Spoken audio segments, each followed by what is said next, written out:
I know you're business to business, B2B, and I'm talking B2C, but spend a minute with us, if you would, on Robinhood and what's going on there and what you saw with Square today.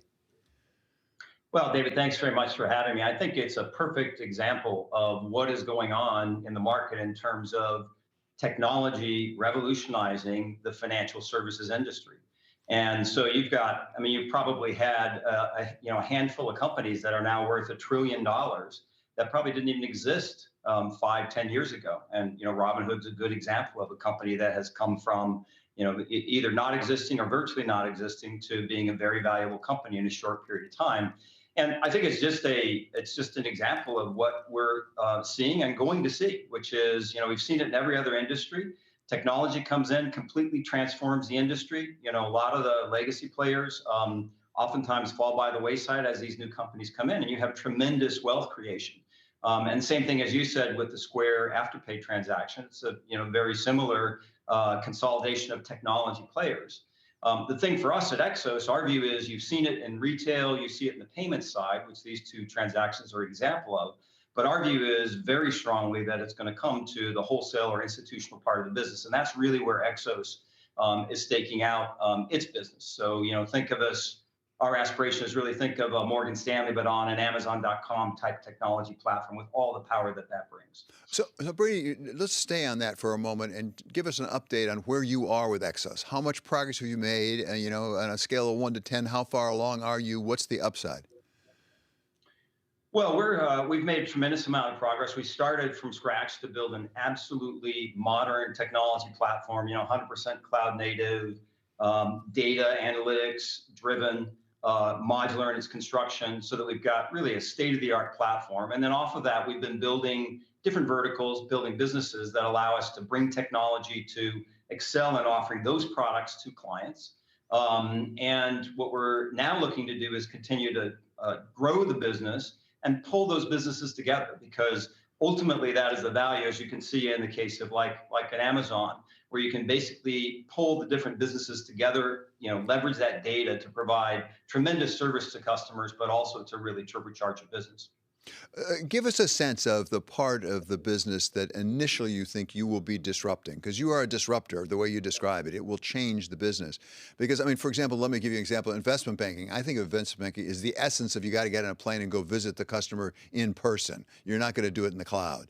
So what is the part that would be most likely to be first disrupted? Well, if you think about it, I mean, the way we think about this business, obviously, again, Amazon's a good example of a company that has transformed its business through using data.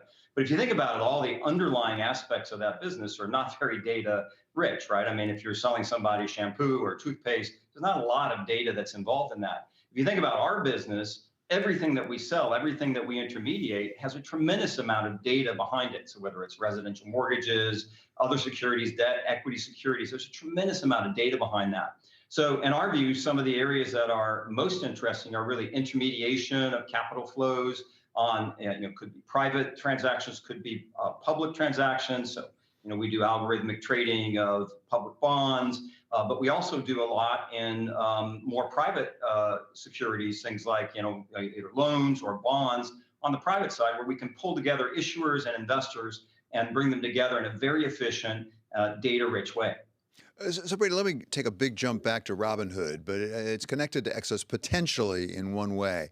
As you said, we've seen this in other industries over time in history, where you had a better mousetrap come along and really disrupt it. One other thing you've seen is the regulators sort of behind the game for a bit, and then they catch up. Some people in the Robinhood IPOs thought that maybe part of the reason it stumbled a bit is because people said, wait a second, there's going to be more regulation. What do you see the role of regulation with respect to what you're doing and Robinhood, understanding they're two different things? Well, our approach has been from the outset to be regulated and to deal in regulated businesses. So we're a regulated broker-dealer. We have an investment advisory license with the SEC, so we're fully regulated. So I think what you said is right, which is a lot of the fintech businesses have tended to avoid the regulated parts of the business, and that's actually sort of put them off to the side without being able to get into the center of business flows. Our view is, you need to be regulated in order to really be able to deal in the really large scale aspects of the business. And again, we actually think technology can allow us to deal with regulation a lot more efficiently, effectively. And by the way, we think that helps out the regulators as well in many cases. So we've had a very good dialogue with our regulators around the technology that we use, both in terms of how it can help us to manage our business in a very compliant way, but also can help the industry as a whole. So I do think that's a really important element. Good point that you raise. And we're trying to work to keep technology at the forefront of regulatory developments as well, and partnering with our regulator to do that. So broker-dealer, fair enough. That's SEC. What about the Federal Reserve? Because that's a subject very much on people's mind right now as they're looking at renewing perhaps Jay Powell, also Randy Quarles. A thought that maybe we've backed off on regulation a bit much there. As you know well, Brady, there's a lot of talk that we have not had sufficient regulation of the non-bank banking part of financial services.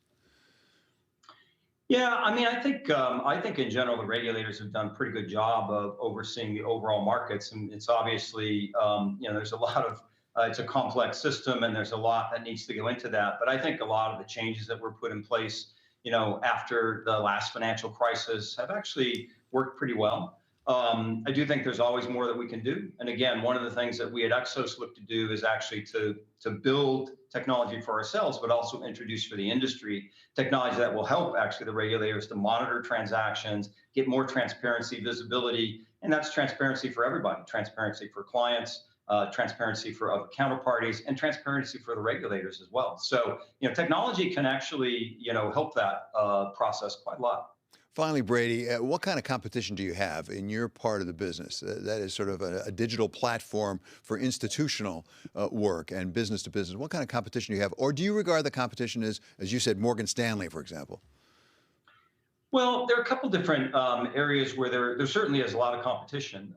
The areas that are competitive are you do have a lot of very successful fintechs who've actually looked at sort of narrow verticals within the business. So they build a great technology-driven, but relatively focused narrow business.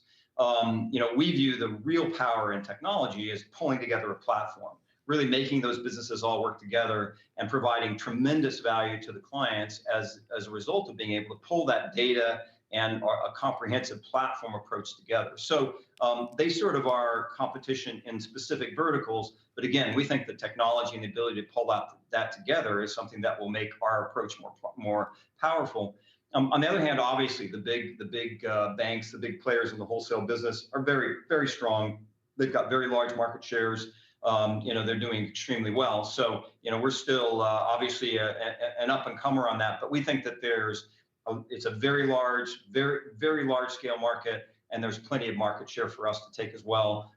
Before we start bothering a lot of those large players very much. So there certainly is competition, but as always, if you can use technology to really dramatically improve, change the way that you deliver the product, that's something that will win out.